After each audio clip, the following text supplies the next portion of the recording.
करेंगे उत्तराखंड में VIP seat, सबसे वीआईपी सीट कौन सी है, वो है पौड़ी गढ़वाल। और पौड़ी गढ़वाल में क्या मिजाज है, पौड़ी गढ़वाल में कौन आगे है कौन पीछे है। पौड़ी गढ़वाल की बात मैं इसलिए कर रहा हूं क्योंकि अनिल बलूनी यहां से चुनाव लड़ रहे हैं और ये पहला उनका चुनाव है जिसमें वो सीधे तौर पर पब्लिक के बीच जा रहे हैं और पब्लिक को उनके भाग्य का फैसला करना है। हालांकि हमने देखा कि मेहनत बहुत की है अनिल बलूनी ने, लेकिन इस मेहनत का फल क्या मिलेगा अनिल बलूनी को। हालांकि अगर मैं बात लेगेसी की करूं तो ये सीट भारतीय जनता पार्टी के पास ही है।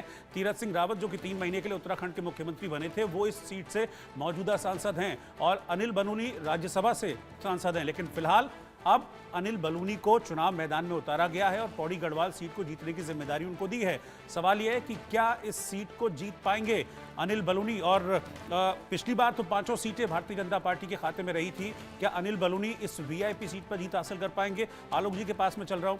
आलोक जी, अनिल बलूनी एक कुशल राजनेता हैं, ये हमने देखा है, लेकिन पहला चुनाव है उनका जिसमें उनको पब्लिक डोमेन में उतरना पड़ रहा है, पब्लिक के बीच जाके वो वोट मांग रहे हैं।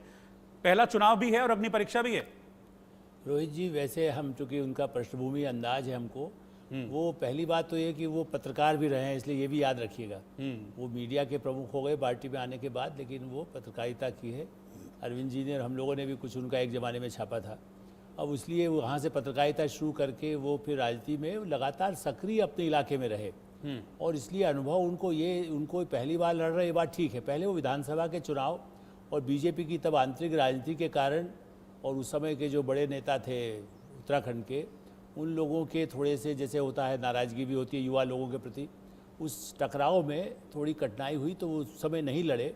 बीच बीच में उनका नाम मुख्यमंत्री के रूप में भी आया, जैसे इस बार धामी जी का आया था, पहले भी नाम था, लेकिन बीच में कई कारणों से प्रधानमंत्री नरेंद्र मोदी के भी बहुत विश्वसनीय हैं।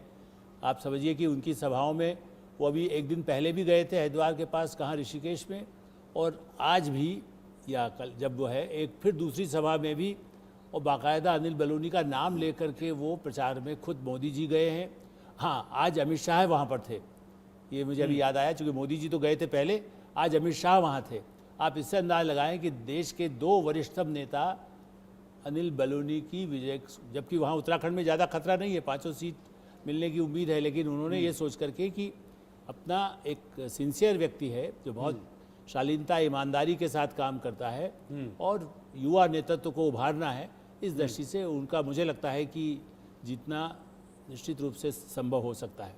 बिल्कुल, मैं आलोक जी का वर्जन मैंने सुना, मैं अरविंद जी के पास चल रहा हूँ और अरविंद जी से हम बात करेंगे। अरविंद जी, आपको क्या लग रहा है इस सीट को लेकर कि अनिल बलूनी के लिए ईजी होगा इस सीट को जीतना, क्योंकि जो ओपिनियन पोल्स भी हैं वो यही कह रहे हैं कि 5 सीट बीजेपी जीत रही है इस बार के लोकसभा चुनाव में उत्तराखंड में। क्या आसान होगी जीत अनिल बलूनी के लिए यहाँ पर?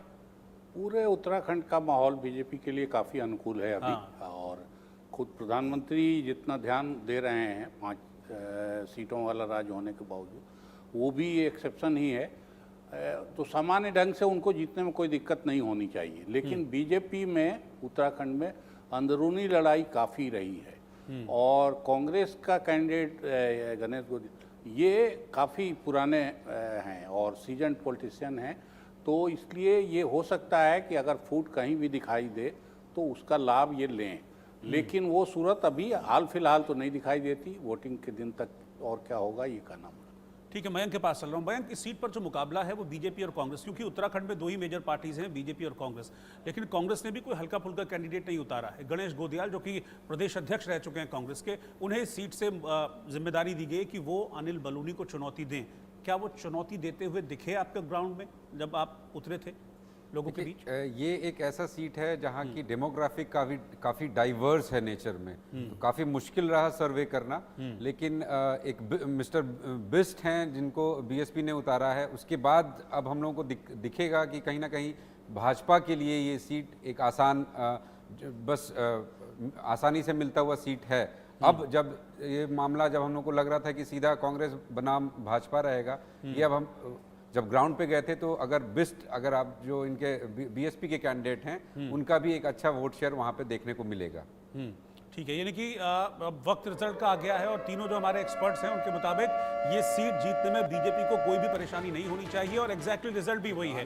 अनिल बलूनी जीत सकते हैं पौड़ी गढ़वाल की लोकसभा सीट। तीरथ सिंह रावत अभी यहां से सांसद हैं, लेकिन अनिल बलूनी चुनाव मैदान में उतरे हैं और इस सीट को वो बीजेपी के लिए जीत कर ले आएंगे। ऐसी तस्वीर इस ओपिनियन पोल के जरिए निकलकर सामने आ रही है। कोई बहुत ज्यादा परेशानी अनिल बलूनी को नहीं होने वाली है सीट को जीतने में। तो यूपी उत्तराखंड